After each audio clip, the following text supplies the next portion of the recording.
Vitya Diaries Chapter 4, Butts and Homework.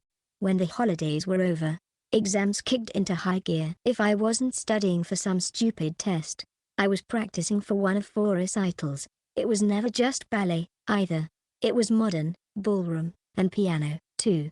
The dancing I could do, but I had absolutely no talent when it came to reading music. Understanding the compositional theory, sure. That was just mapping out notes on the chart and analyzing the rhythm. Music was math. It was science. Trying to read it and get my hands to play it, though, that was another story. Sight reading just didn't work. I could take a bad grade in classical piano, though, as long as everything else was great. French was a lot easier now that I kept in regular contact with Fifi, and with Felix tutoring me, and I mostly didn't fall asleep in history. Tests were easy, and I usually turned in my homework for the rest of my classes. Vaganova was a ballet academy. Excellence in dance should be enough to keep my place. Of course, during all of this, was junior nationals, which I used every other spare moment I had to practice for. It was the weekend before all of my final exams for the semester, and the only way that coach was able to get me out of class for the days prior was to promise that he'd make me study in the downtime, which he did. Every spare moment, which was especially annoying because it was being held in Odintsovo, which was just 45 minutes from the downtown metropolitan area of Moscow and, more importantly, where Nico aka the boy lived. Not that it mattered, though. I had no way of getting there, and, if my sources were correct, the boy's mama, and my sponsor would be attending the competition, which meant that he might be attending, too. So even though he hadn't texted me yet, it wouldn't matter. And honestly, the holidays were busy times, and he had exams, too. It was a bad time for romance. Valentine's was just around the corner, though. Another meeting was the perfect time to rekindle the flame and get things back on track. I sat on the bed closest to the window, books spread in front of me, notepad and pencil in hand, while Coach sipped his vodka, reading a book of his own, some kind of paperback thriller with the cover falling off. "Coach," I whined. "Vitya, keep working on it," he said without looking. "Please, Coach." I bowed over the assignments, rubbing my eyes with both hands. "I'm gonna die if I have to keep doing this. I want to go to the gym." "No, keep studying, but I wanna go swim in the hotel pool." "It's January." "Work on your essay." "Coach." "Vitya." I bent over, fingers to toes, nose to the mattress between my knees, forehead on the open textbook, and went limp. "I can't do it, Coach." "I can't." "I'm dying." "Yes, you can." "I wanna go run around." "Study." "We could get ice cream." I heard the rustle of paper as he closed the book over his thumb, then a sort of soft whoosh before the thump of a pillow that flopped on top of me, then toppled over and to my side. I turned my head, and stretched over enough to lay over my leg, pouting at him over my shin. "Coach, your aunt and uncle won't pay for my coaching fees if they have to pay for your other expenses. Vitya, your schooling is important. Without the academy, there is no skating. You know this." I looked back at the books and gave a long and exaggerated sigh, then picked up the pencil again. Fine. We didn't even get to watch the soap opera Megaverse. Instead, I studied until my brains turned to mush, then slept horribly, got up for warm-ups and practice, and was forced to work on my essays while sitting in the stands, waiting between other groups. It was the worst competition of my life, even more than Croatia during the Grand Prix last fall, when I'd sort of fainted during warm-ups and Coach almost forced me to withdraw. The embarrassment had been one thing, but Coach lecturing me was 10 times worse, and if I didn't get all of this homework done, I was definitely in for more. Were the other juniors having to study at the competition, too? I didn't see any textbooks out at the rink, but that didn't mean that they weren't having to focus at night. It couldn't have just been me. When it was my turn to go on for the short program, I did a quick jog in the tunnel to warm back up. All of the studying and thinking about studying had just made all my muscles tired. Normally I got to run around as much as I wanted to at these things, and being forced to sit and stay had me wanting to chew on the furniture like some kind of terrier.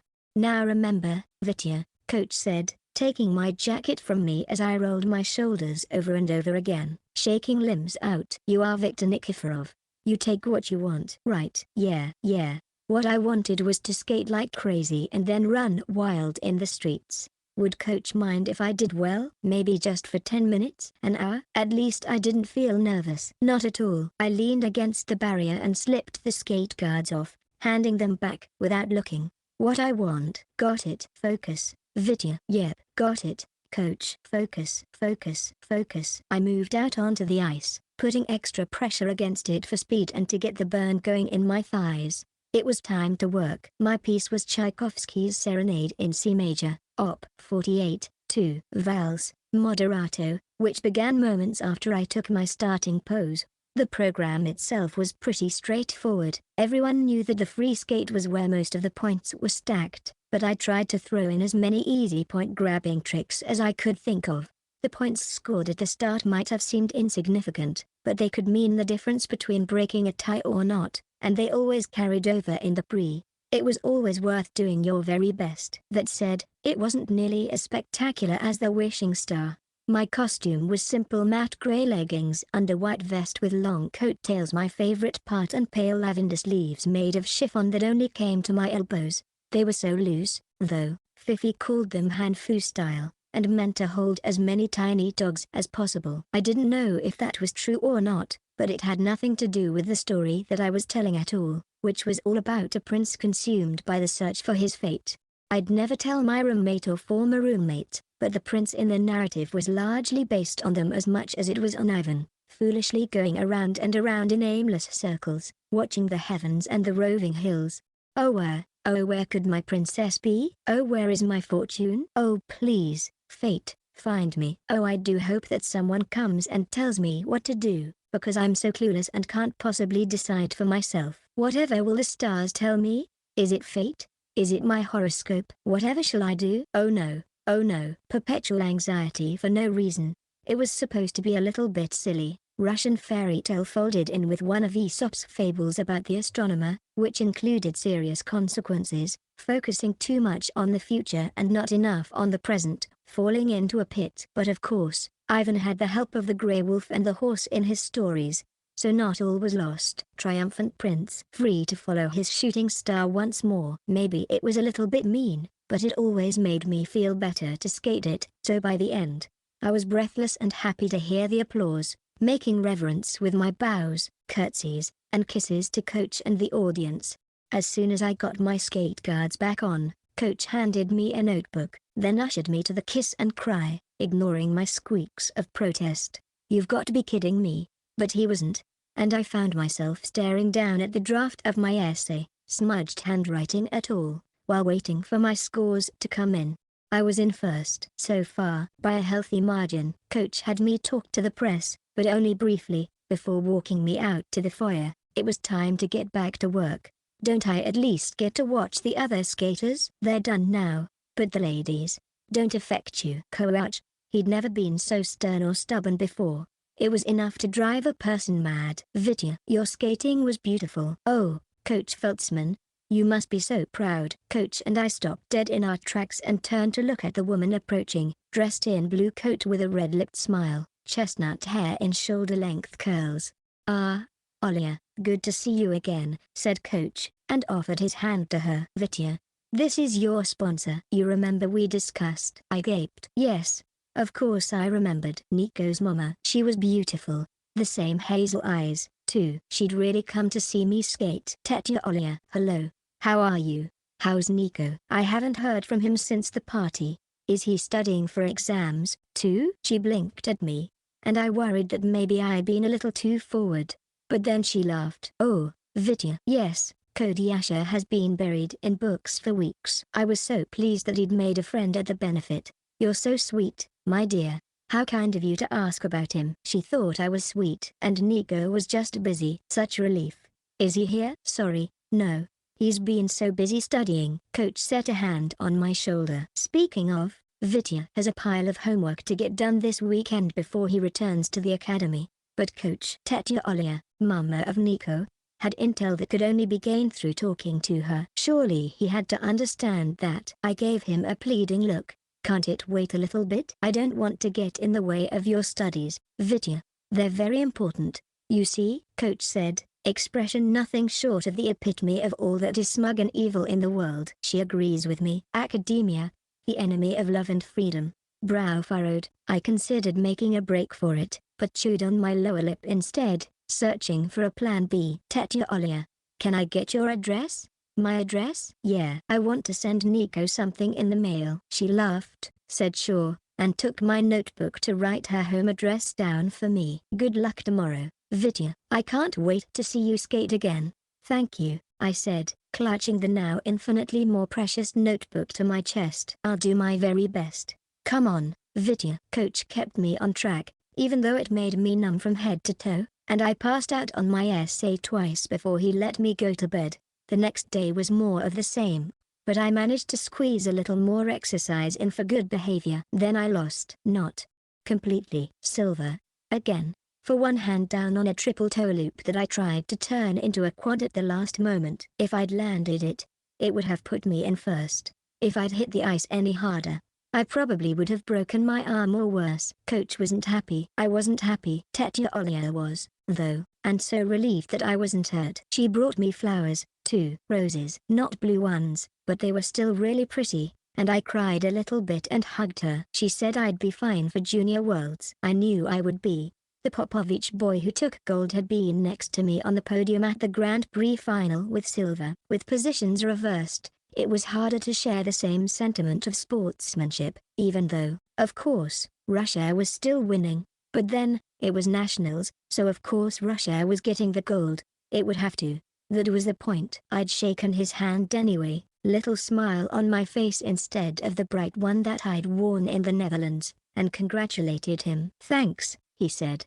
But there was something nervous behind his eyes, like he couldn't quite trust me. That was probably fair. Unlike Sasha, this Georgie kid really was my rival. I let go of his hand. See you at Junior Worlds, Gosor. Yeah. See you, Vitya. The pep talks were sparse and mostly in the form of grunts and comments about how I should have stuck with the original program. No full-on lectures, but it was enough. I worked on my homework without complaint, too upset to do anything else, and was utterly exhausted by the time we flew home. Then it was time to start typing up my essays, take the exams, do the recitals, and finish up the semester. The silver medal ended up on a peg on the wall next to the others under my little shelf, where I promptly ignored it. The only time I remembered it was when I'd roll over and bump into it, which usually happened while I was complaining or otherwise rambling to Felix while flopped on my bed. Felix, I said, looking at my cell phone for the 100th time that evening. I've been thinking about Valentine's Day. He perked up immediately, setting his own textbook aside. Oh yeah? No one liked talking about romance and everything of that ilk more than Felix. He was a ladies' man to the nth degree. I usually ignored his comments about the subject, which had convinced him that I was a late bloomer, but he had never given up hope that I might, one day, join him in the quest for company of the fairer sex. How he'd missed that I wasn't like him I'll never know, but he'd never claimed to be particularly brilliant, either, so I guess it's okay. Yeah, I think I have a plan for it, but I can't get started until after exams. Vitya, he gasped. Do you have a crush? Finally, I shrugged, but I knew I was blushing already. Who is she? They don't go to this school, so it's off campus. I'm so proud. Vitya, that's... He clutched the fabric of his tank top over his chest with one hand and made a fist with the other, raising it toward the ceiling. Today, you become a man. I tapped the medal with my big toe, letting it clunk against the wall with nervous rhythm. It's been almost a month, actually. So you met her at the party? I shrugged again. Here I was hoping we could prowl the campus together and I could show you how to flirt and seduce, but I guess it's just as well. I'll probably have a girlfriend by the end of the month anyway. I always do for Valentine's Day. That was true, at least from what he'd told me, and last year Felix had gone through a couple of different girlfriends, both ballerinas of course, but drama always followed. I wasn't sure I needed his advice. Yeah, that's okay. Except, hey, Felix? One other thing. Yep. He leaned over the edge of his bed as if it would make a difference in the 5 feet between us. I tapped the medal again, turning my eyes to the ceiling. What's so great about butts? Anyway, Felix snapped the textbook closed. Oh Vitya, my little buddy, my little pal. You lucky dog. You are in for a world of new wonders. So many things are about to change for you. Maybe I shouldn't have asked you. Butts are amazing. He'd said as much before. Yes. But why? I can't believe you even have to ask, Vitya. He sighed. Okay, point 1, aesthetics. They're cute, soft, round. They come in all different shapes and sizes and they're all great, from the muscled athletic types to the gooey homebodies. All butts are never not beautiful. I nodded, and stretched out to pick up my pen from where I discarded it earlier. At least my notebook was close at hand. Okay, go on, I said, jotting notes beneath my homework. And everyone knows that ballerinas have the best butts. So we're sitting on a gold mine here, Vitya. That wasn't entirely true. Ballerinas had really nice butts, yes. But it was a widely accepted fact that figure skaters had the truly definitive assets. Who had the best of the best? You're thinking about it, aren't you? Felix asked, grin shameless. I pulled Albert, my unicorn, out from under me and buried my face into his soft, plush mane. Maybe. Okay, well think about this. Point 2, feel. I said they were soft and round, right? Well imagine you're hugging your sweetheart. And you can reach down, slide your hands over their ass. One cheek for each palm. Give them a good squeeze. So warm. So supple. It's the best. With or without clothes. Better without, obviously. I pressed my face deeper into the unicorn. Oh my god. Point 3, pleasure. Did you know that the ass has a ton of nerves and several erogenous zones? Now, not all girls like it, but my pencil snapped in half. Not sure how. Okay, that's probably enough. I think I get it.